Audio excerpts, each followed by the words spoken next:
politics and above religion, a moral authority exists known globally as the Ageless Wisdom.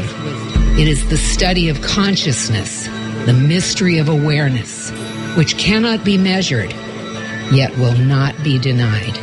Stay tuned as we explore consciousness, the fundamental nature of reality. Welcome to the Ageless Wisdom Mystery School with Michael Benner. And good afternoon. Welcome to the Ageless Wisdom Mystery School on KPFK in Los Angeles. We're here every Tuesday at 1 o'clock in the afternoon. And really happy that you've joined us again today. Of course, we live stream at kpfk.org for the world, and we're podcast forevermore on all platforms.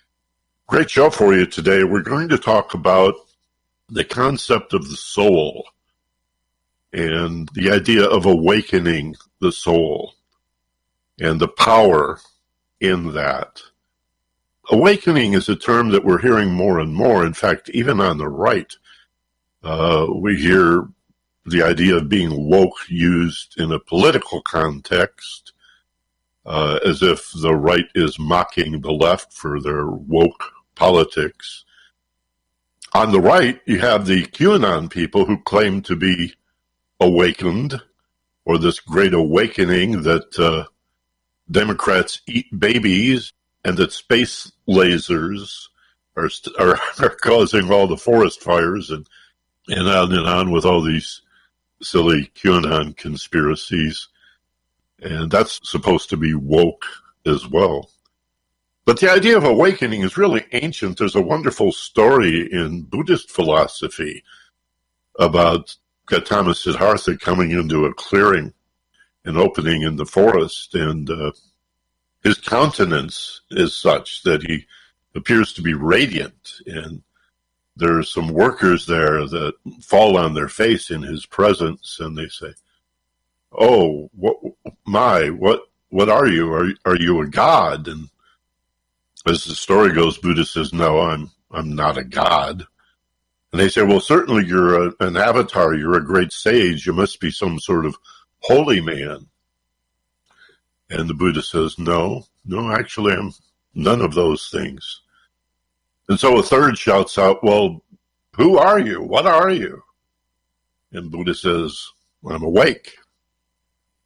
And so the whole idea of awakening to your potential, for example, or awakening to the idea that you're more than this apparently separated being banging around in this world of separated forms and objects, feeling so, again, separated or distinct or maybe even alienated and isolated and feeling like you don't fit in and you never have. And sometimes I think of that Robert Heinlein story, Stranger in a Strange Land. And I think we all feel that way sometimes, and that can be a hard feeling to shake. But as we awaken to the soul, as we become aware of our true potential as spiritual beings of energy, and the intelligence, the insight, and the understanding that's available to us, that's life-changing in some pretty remarkable ways. And our guest today is going to talk to us about awakening the soul of power. He's Christian de la Huerta. He joins us from Miami in Florida, FLA. And Christian, good afternoon and welcome to KPFK. Hey, Michael. Thanks so much for having me on the show. It's an honor to be here. Well, thank you. It's really a pleasure to talk to you. I've seen some of your work on the internet. I was watching a bit of an old TED Talk that you did 7 or 8 years ago on the internet this morning, and I really enjoyed what you were saying about breath. And you talk about the amygdala hijack. And I guess where I'd like to begin with you is just to find out how you became interested in the brain and how it works and the mind, and how do you compare and contrast the mind to the brain, and this whole idea of human potential or spiritual potential. How did that first grab your interest?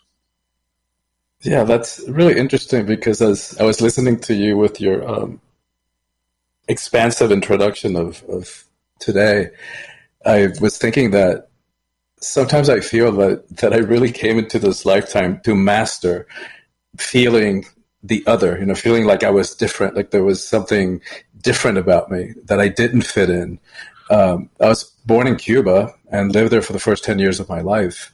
And when my parents applied for permission to leave the country, seeking freedom and opportunity in America, as soon as you applied to leave, you were labeled gusano, which meant worm. And up until that point, my sister and I had always been at the top of the class and gotten awards for that. From that moment on, not only did we no longer get awards, but we wouldn't even get cookies at break, and teachers would actually call us gusanos or worms. When we came to the States, we moved to a small town in Georgia, central Georgia, famous for its psychiatric hospital. My dad was a psychiatrist, which answers one of your questions, perhaps. And that was one of the few places where the Cuban shrinks could practice as they were getting licensed here. So not speaking a word of English, again, felt very different, felt very much the other. And then after 3 years there and having learned English, you know how it is for kids, trying desperately to fit in, no matter what, even in my case, and the case of many others, renouncing or trying to get away from some of my background and my heritage, and that desperate need to fit in. Then we moved to Miami, where I went to an all-boy Catholic school that was like 99% Cuban. And so then I stand out again because I sound like a Georgia peach. And not to mention the deeper differentness, which was that I already knew at a young age. I already knew that I was gay, and so that when you also spoke about the feelings of alienation, of feeling like a stranger in a strange land, that was my adolescence. One long depression with suicidal fantasies, and flash forward. That's like today. No matter the circumstances of my life, whether a relationship works out or it doesn't, a project succeeds or it fails, in quotes, I never, ever question my sense of worth. My level of self-acceptance and self-love is just established and unshakable. And that's part of what drives the work that I do, because I know that if that can happen in me, that it can happen in anybody. Well, let me interrupt you there. How do you account for that?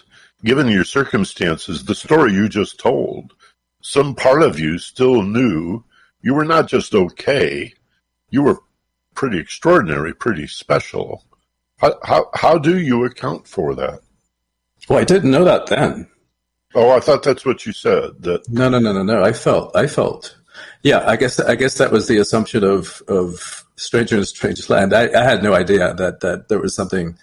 I felt different in a negative way. Like I just felt like there was something wrong with me. And so, it was a long journey to self-acceptance and to self-love. And part of it had to do with trying to reconcile and find a place for myself in the religion in which I was raised. Because there was this part of me that always had a sense of mission, a sense of wanting to make a difference, to serve something greater than myself.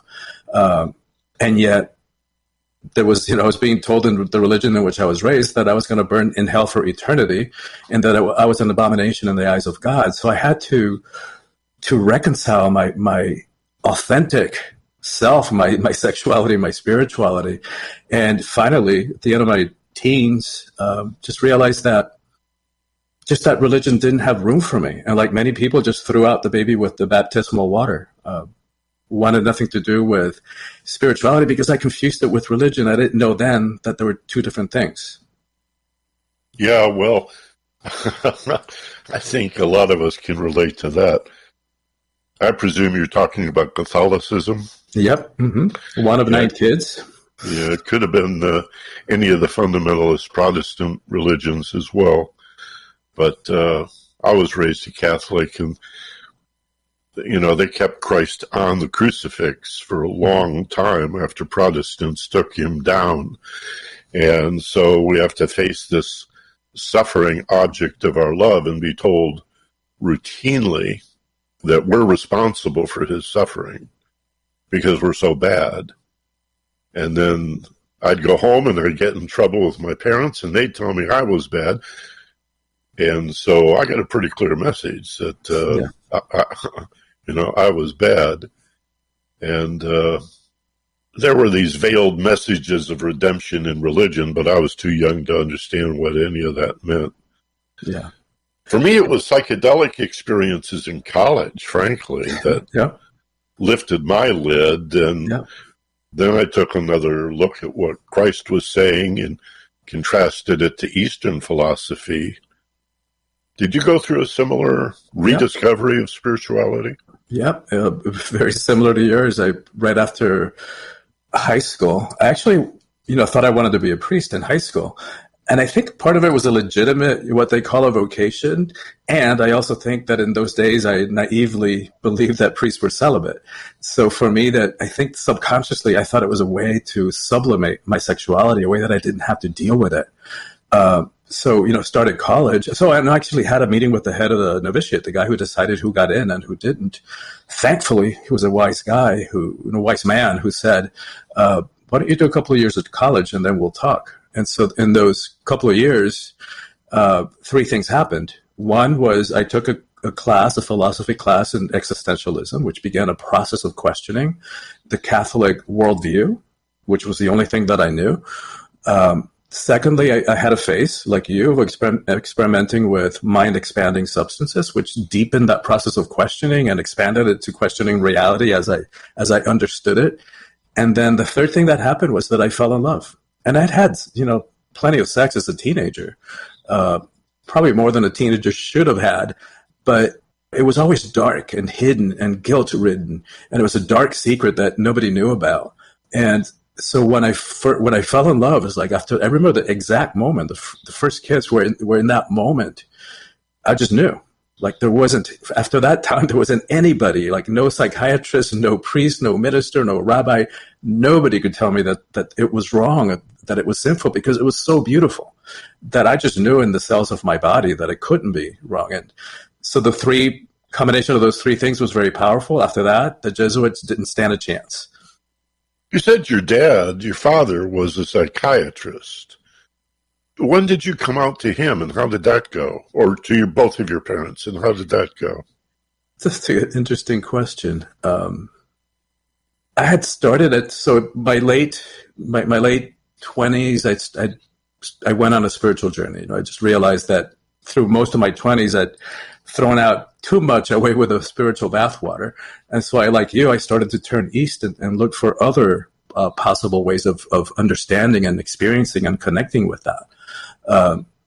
And so very quickly, I started teaching. Like I had this very profound experience. First time I did breath work, and then I started understanding what the ego mind was, which was just blew me away.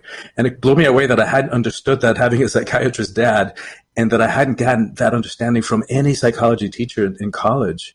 And with those two things, like everything changed.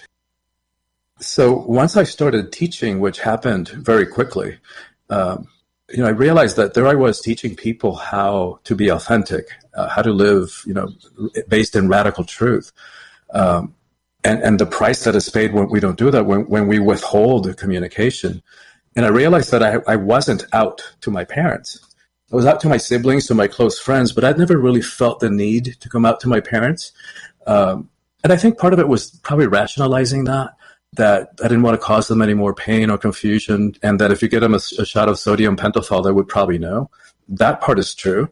But I think it's also true that I was probably just avoiding the difficulty of the conversation. So I was living in Hawaii at the time, and I wrote them a letter, came out to them, and my dad wrote back a couple of weeks later. And first paragraph, really blew me away, because he was very traditional, very Freudian in his approach to psychiatry, and he was so Catholic. And so he said, something to the effect of, "You'll always be our son. You'll always have a home here." And then he put on his little shrink hat and said something to the effect of, "However, I encourage you to choose another lifestyle because it's a very difficult lifestyle. And I know because I've worked with many homosexuals and I've cured many homosexuals. Oh, my. Yeah, that little does he know that at least 2 or 3 of those I was with post-cure. Because, after we did our thing, he goes, "Oh, are you related to so-and-so?" And I said, yeah, that was my dad. And they said, "Oh, I used to go to him." The idea that it's a lifestyle is, presumably we've dealt with that by now. I mean, every gay person I know has said, "Oh my God, I was 5 years old when I..." Yeah, that it's a choice. Like, why would I have chosen that? Why would I have chosen such pain and alienation had I had a choice?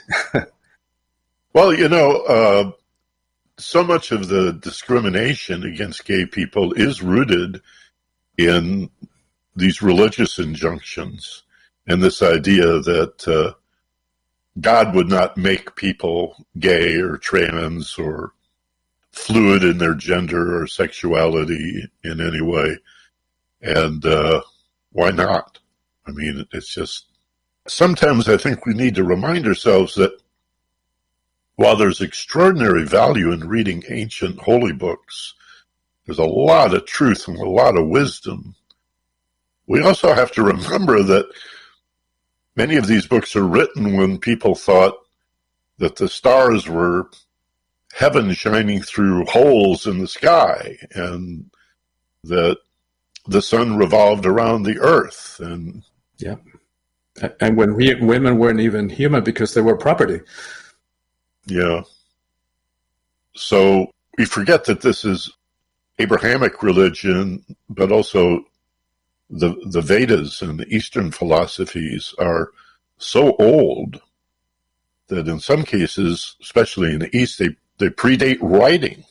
They're oral traditions that were handed down. And this is Bronze Age material. So I think we can look at it for the wisdom that is clearly there, but also allow for the fact that we're humans and we're often confused. So we need to sort of cherry pick our way through that stuff, don't you think? Oh my God, yes. And not to mention how many times that stuff was translated and retranslated and mistranslated and certainly taken out of their cultural and historical context.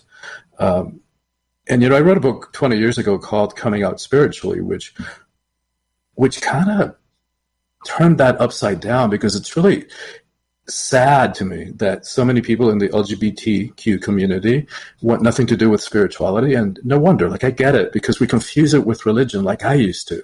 And no wonder, given the treatment that we have received and continue to receive in some cases at the hands of most religions.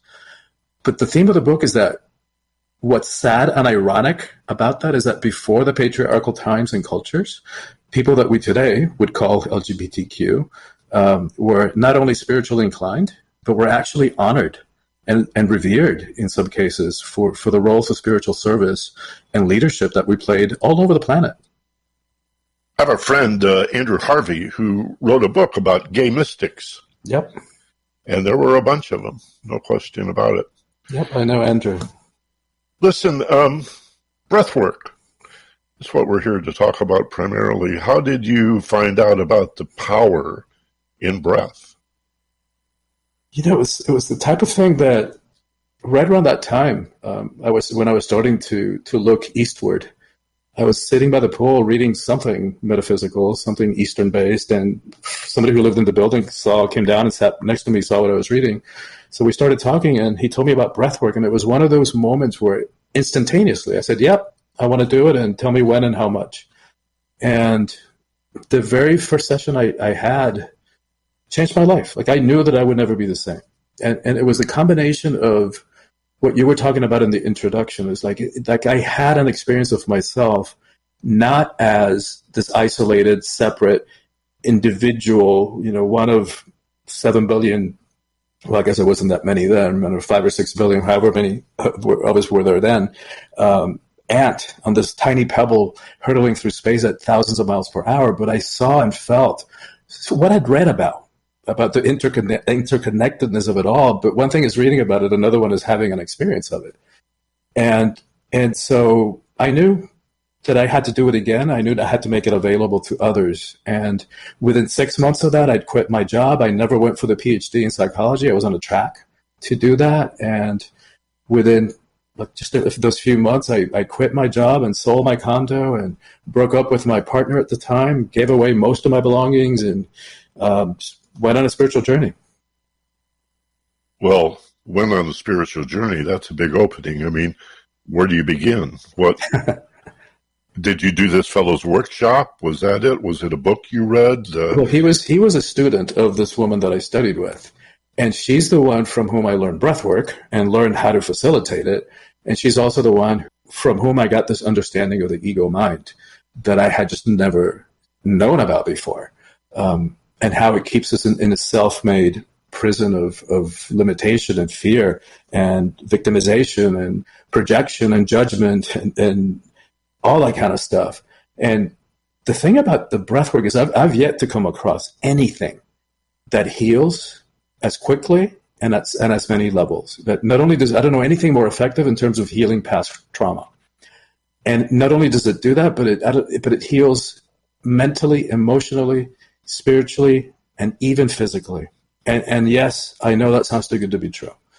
To the more logical, scientific, more skeptical part of me, even 30 years later of saying that, it still sounds too good to be true, but I can't argue with results. It works, and it works fast. Well, I want to find out if it's the breath or the breathing, and I'll ask you to break that down a little bit on the other side of this break. You're listening to Christian de la Huerta. He's the author of Awakening the Soul of Power, and he's a facilitator of workshops and events. And my name is Michael Benner, and you've stumbled on the Ageless Wisdom Mystery School here on KPFK, and we'll be right back after this.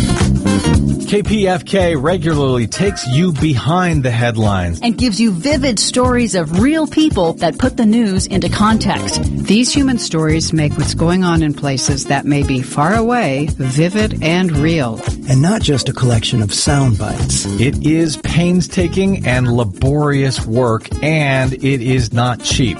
Ultimately, it costs thousands of dollars to make a single hour of radio when you consider all of the factors that go into it.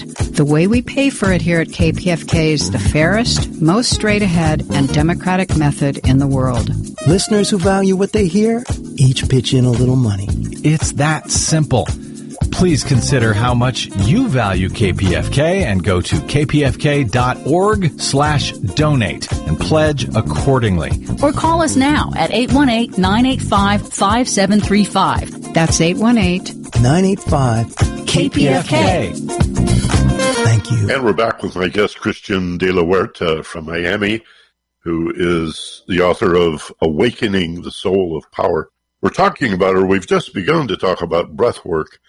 Christian, the power of breath work, which becomes quickly evident to anyone who begins to learn about it or practice it.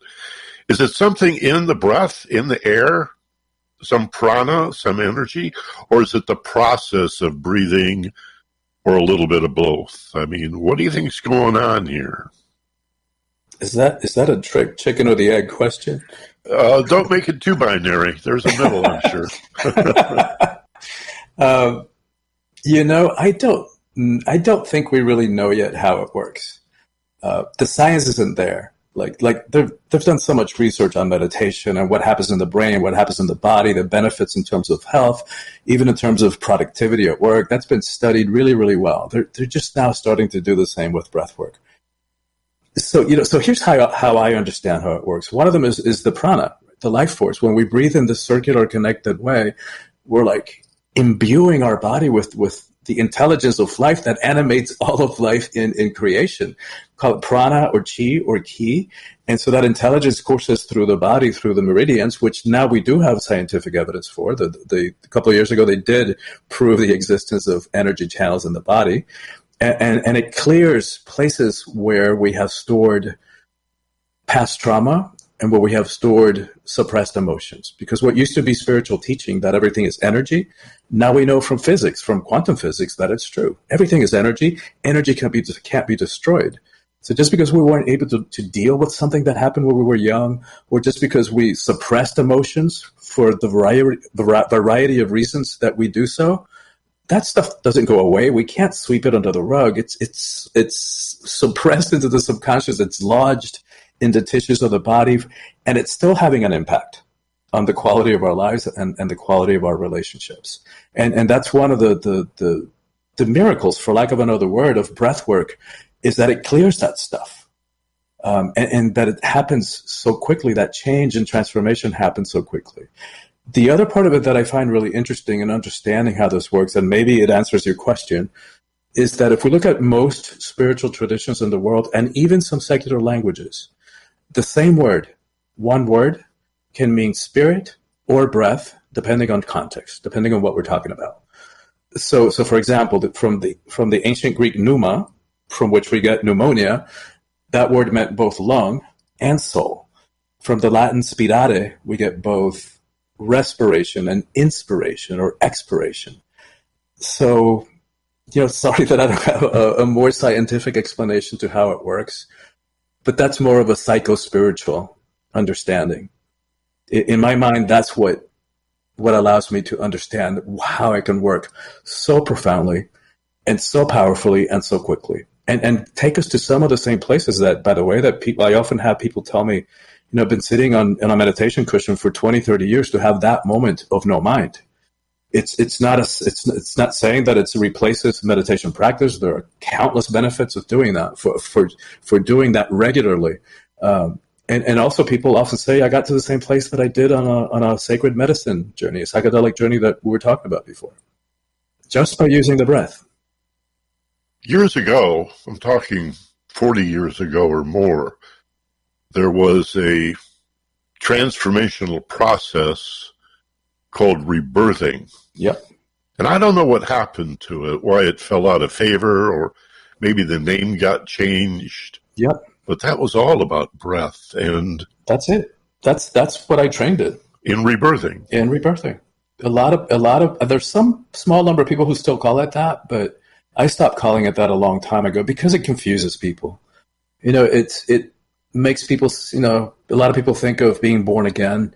They call it rebirthing because a lot of people, in releasing trauma, relive and release the trauma of birth. Which that process is traumatic for everybody involved. And so, but it creates that expectation that you have to have that experience, which is, it's nice. It's good if it happens. It's great if it happens. You kind of get an opportunity to reset, to reboot. And it's not necessary that you have a conscious memory of reliving, of going through the birth canal again. Well, I've worked for years with hypnotherapy. As a hypnotherapist, I can tell you that beside the idea of regressing to a particular age to address a trauma, there is sort of a free-form regression where you guide the subject to the point of a particular trauma, wherever it may be, and they often land in being born. They often touch down in being born, and many of their issues have to do with not bonding properly with the mother, being taken away immediately. Yeah. And that's different now. Most hospitals, the baby is put on the mother's tummy and has to find the breast, and that's allowed for, and it's referred to as bonding, and it's pretty well accepted and understood. But a lot of us, when we were babies, we were whisked off to rooms of bright light and chrome tables, and we were cold, and they didn't put caps on our heads or swaddle us in blankets, and often left alone in incubators. And some of us even grabbed upside down by the feet and smacked on the butt.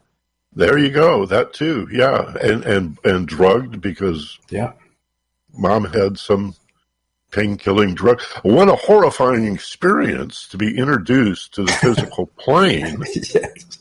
To leave the warmth and the safety of that womb-like dark, where you're held and surrounded.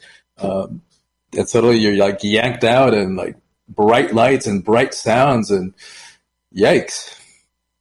Now you talk about breathing. That's when the first breath, the umbilical cord is cut, and that first breath, welcome to the world, right? Yeah. So I'm intrigued by the fact that you mentioned that the word spirit is rooted in breath. That's what esprit is. You said inspire, expire, also conspire, to breathe with. These words all mean breath. In Hawaii, aloha is the breath. The ha is the breath of God. Yeah, yeah. And what's interesting, too, is that I'm sure you know the word haole, which is kind of a derogatory term for white people, literally means no breath. I did not know that. Yeah.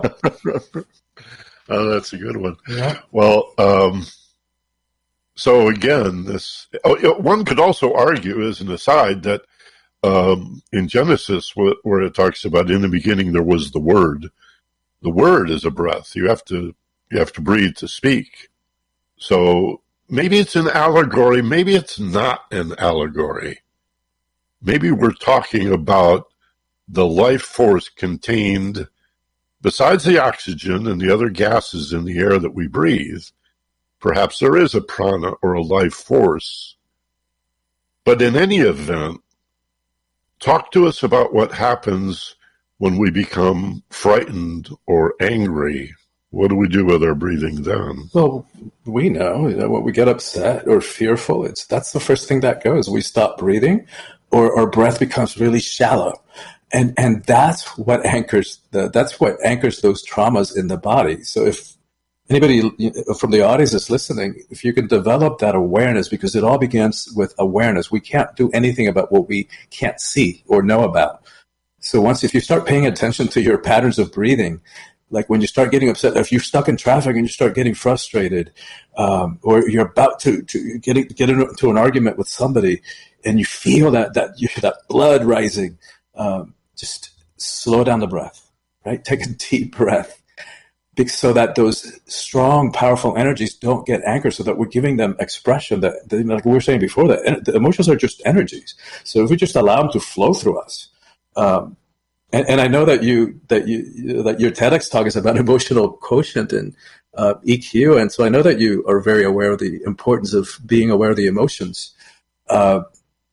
So if we're able to do that, then those emotions don't get stuck in us. And it's really tragic that we've been so conditioned. Like, I don't know who had the bright idea that the emotions were weakness. And especially men, since we were kids, that's been driven into us. Little boys don't cry. Why? Because only little girls cry. And that's weakness. Whereas the very premise is messed up. The very premise is false. Like, if you want to talk power, if you want to talk courage, if you want to talk strength, let's talk about the power of creation that resides in a female body. And I'm not going to do it justice because there's only one Betty White, but I read something or heard something that one time she was being interviewed and somebody said something about having balls. And she said, wait a minute. What about this connection? Like, I didn't understand why that connection between balls and courage came about. You thump those little things, and the guy collapses over, bends over in pain. You want to talk courage? You want to talk strength? Let's talk vaginas. Those things take a pounding. That's very funny. It seems every Naked and Afraid episode I've ever seen, it's the guy, the big, strong guy that bails on day 2, and the woman that stays for 19 more days all by herself and toughs it out. I think men are good in the short run, the sprint, but when it comes to endurance, strength is endurance. That's where women generally, I think, find their strength and their power. But it's not a competition. We're talking about different forms of expression, and we're generalizing at that. But yes, yeah, it's not to put down men, of course. It's just to begin to question and begin to shake up this misunderstanding that the female, the feminine is weak, because that's just not true. Yeah. My football coach used to call us girls. And he saw that as motivation if he would anger us. And he'd say, all right, ladies, don't wrinkle your pretty little party dresses now. And that was supposed to make us strong and tough and mean and better football players, I guess. I hated it. I hated the whole thing. Yeah, me too. Breath for me has been used primarily as a way of relaxing. Yeah. Shedding tension. And I think of myself as pulling in strength and power when I inhale. And when I exhale, Christian, I send that breath to an area of concern, to an area in my body that feels tight, or that I know is prone to tightening when I resist something in my life, whether it's a feeling or an event or circumstance, or an individual who's upsetting me. I send the breath into that area of my body, and then I use that to facilitate a letting go feeling. Yeah.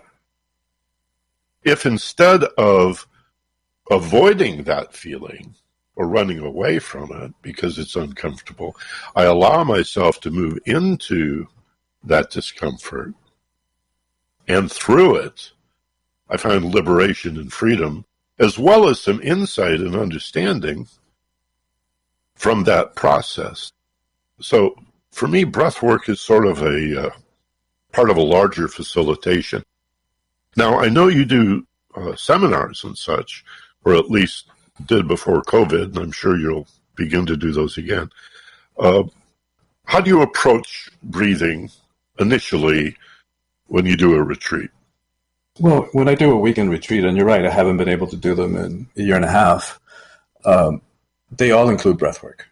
Like, so no matter what the theme of the retreat is, whether it's personal empowerment or women's empowerment specifically, or having relationships that can actually work, like conscious relationships, life purpose, living heroically, no matter what the theme is, I always include breath work because, again, I don't know anything that works as quickly in clearing just that old stuff that we're ready to release, and that we have outgrown and are ready to shed like a snakeskin that can no longer contain us. It just works, and it works fast. And it's so connected to the conversation about the emotions, which is connected to the conversation about power that I read about in this book, The Awakening the Soul of Power. It's because, most of us have an ambivalent relationship to power. Part of us wants it, part of us is afraid of it. And the more that I work with people in this area, what I realize is that what we're afraid of is that if we really stepped into all of our potential, into all of our power, if we really bead who we are to the fullest, that we fear that other people couldn't handle us and that we might end up alone. We also fear that we might abuse it and cause harm to our relationships. And no wonder, all we got to do is turn on the news on any given day to witness at least one abuse of power, not to mention the innumerable ones of the previous administration. Countless. Mind-blowing. And so add to that the fact that we've been conditioned to believe that power is a bad thing, with quotes like power corrupts. Absolute power corrupts absolutely. What they forgot to tell us about that quote is that Lord Acton was speaking specifically about political power, not personal power.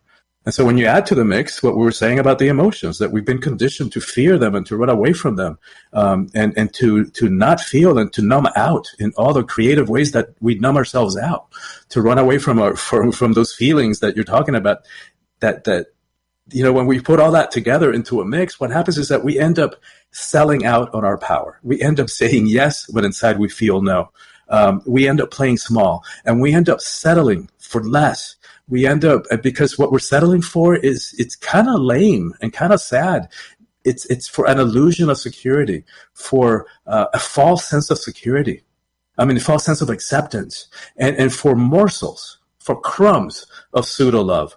And so what this book talks about is that there is a different way that we can step into power that doesn't have to be about domination, force, fear, control, that doesn't require that we abuse anybody, that we push anybody down, step on them, put our knee to their neck in order for us to prop ourselves up and feel powerful. There's a different way to do that is congruent, that is a match for who we are, for the goodness in our authentic core. Breathing And the relaxation that accompanies it melts the barriers, the walls that separate us, creates a sense of merging, awakens us to the truth of interconnection and harmony, even unity, if I can use that word. Because there is a paradox, each of us is unique, and yet we're part of one energy field, some ocean, universal ocean of energy or spirit. So we have to deal with that paradox, the one and the many. Both things are true, but the separate part is obvious. The connected part is less apparent.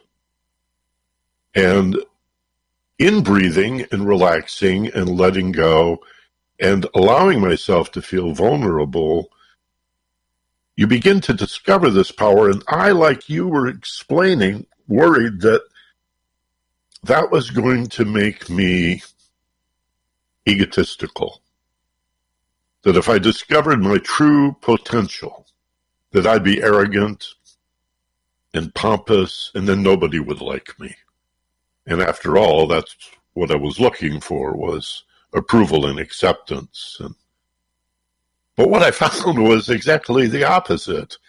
The more I know the truth of who I am, the more humble I am. Yes.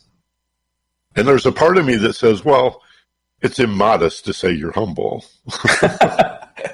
Yeah. You know, you've got this egoic nature that argues with every revelation you get. It just does not want to share its power. Or I guess the ego is afraid it won't exist if you discover you're really a wave on this ocean of energy. I think that's it. Expand on that. Well, I mean, I think it's what's called a shamanic death, which it's in a lot of literature, not only about in sacred medicine work, but just ancient literature about shamanic work. And so, that goes back to understanding what the ego is. There's so much misunderstanding about what the ego is. And we don't have time to get into it here. But that's why I devote the first quarter of the book is to understanding that, because that is the answer to all of our problems. Understanding how that part of us limits us and keeps us in a self-made prison. So that we can let ourselves out. But here's a quick visual. If you put a baseball in the center of a stadium, that's what the ego is. Who we are is actually the stadium. And we've allowed this tiny, tiny, tiny part of who we are to think that it is all who we are. And the sad part is that we make really important, critical, consequential choices about our lives, what we do with them, about our relationships, from its very limited and always fear-based perspective. So that is the importance of understanding how the little baseball works, so that we can begin to disidentify with it and re-identify with our authentic self, which is that stadium. That doesn't feel separate, that doesn't require validation, and that feels that interconnectedness with everything else. It's like, call it whatever you want to call it. I think of it as experiencing our own piece of sacred real estate that individuates as each one of us. And so we have this experience of illusion of separation for X period of time that we're embodied before we go back to that sense of unity and oneness that you were talking about. And so part of the excitement and what's possible in this journey of embodiment is like understanding both, right? That we are both, that we can have moments of baseball and that we can have moments while in body of that stadium unity consciousness and interconnectedness with it all. And once we get that, it's a game changer, as you know. Yeah, this is so important. And when I find myself feeling pessimistic because I watched or read too much news, and it's also government-centric, right? It's hard to find real news about what's happening in the world and things that are not political, that as a journalist I used to write about every day, and now it's just this daily drumbeat of what's happening in Washington, D.C., or occasionally in state legislatures, as if everything is government and politics. And then we've already touched on religion. I think sometimes one of the reasons that politics and religion are so emotionally evocative is that these are two areas that we know the least about. Yeah. And we've been conditioned to think, oh, you avoid those because that's possibility of conflict. So those are the things that they warn us about. You stay away from those subjects. So what we don't understand, we fear. Yeah, exactly. And fear creates muscular tension. Yeah. And then we stop breathing. Yeah. I mean, that's the downward spiral, right? It's all about the breath, ultimately.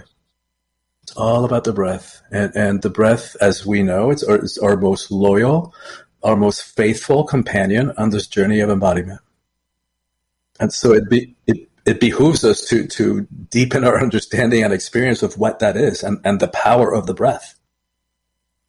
Besides reading your book and checking you out on the internet, do you have a quick technique that you can share with our listeners about what they could do the minute this program is over to experience the feeling of relaxation and receptivity that comes from breathing? You have a quick little intro? Yes, it's like I said earlier, it's the first step towards self-acceptance and then self-love is self-awareness.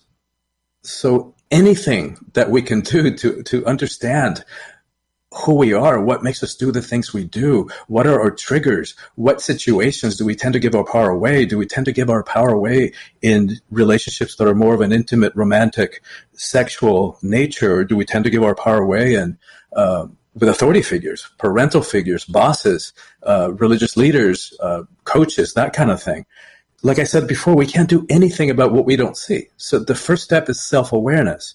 So here's a 60-second practice that you can set a timer on your phone, and you can do it on the hour. You can do it once a day. You get to choose that. But when the timer goes off, stop whatever you're doing. Like get up, turn away from the computer screen. And for 60 seconds, you just be.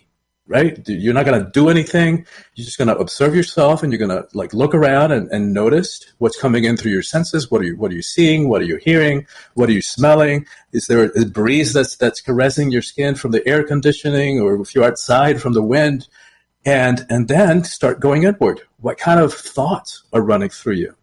But rather than jumping on the bandwagon of that thought, just observing it. Like kind of imagining we're standing at a train station and we're just observing the trains come in and just letting them go right back out, right? The same thing with the thoughts. We stand in center for those 60 seconds and we just observe the thoughts. We can get back to them later if we want to. We observe the emotions. Like, just notice it. No, not judging, not evaluating, not letting them suck us into a whole storyline. Just noticing.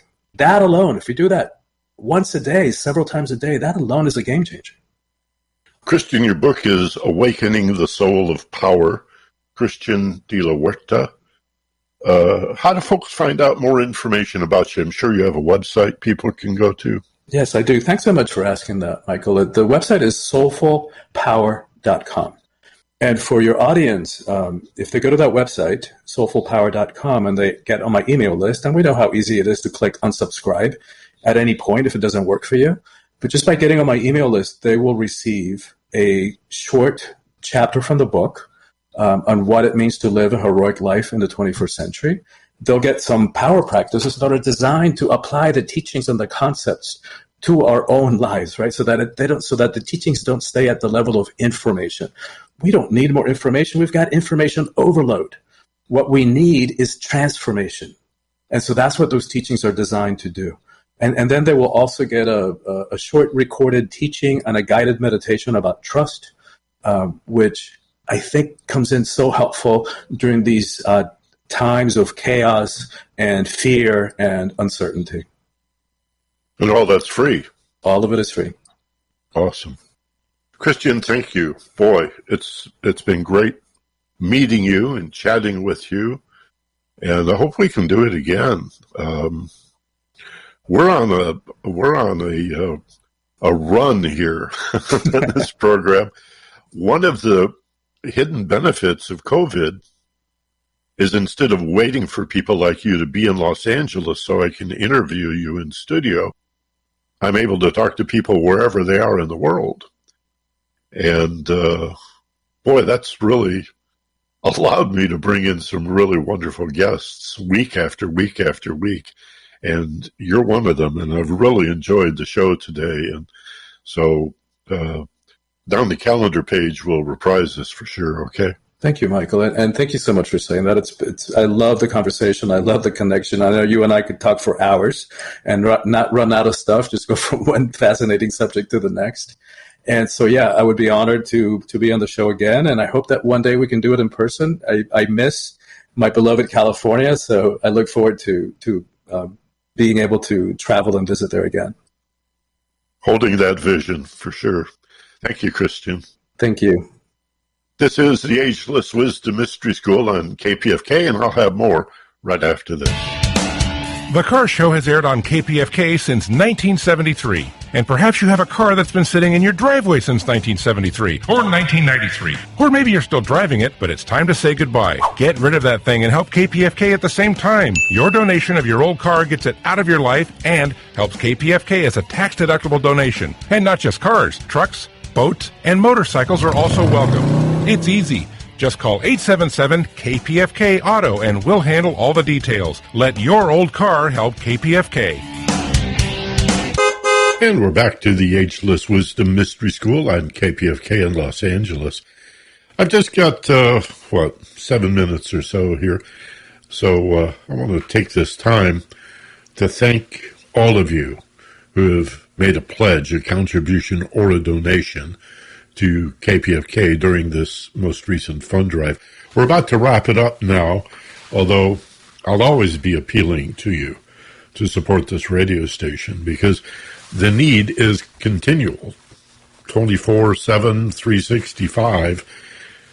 We do not accept corporate money, and we don't even get money from the government, Corporation for Public Broadcasting. Those monies are not available to us. 90% of our money comes from folks just like you. And yet only 1 in 10 of our listeners, really 10% or less, of those of you who are listening right now, ever make a pledge or a contribution to this radio station. And what are we asking?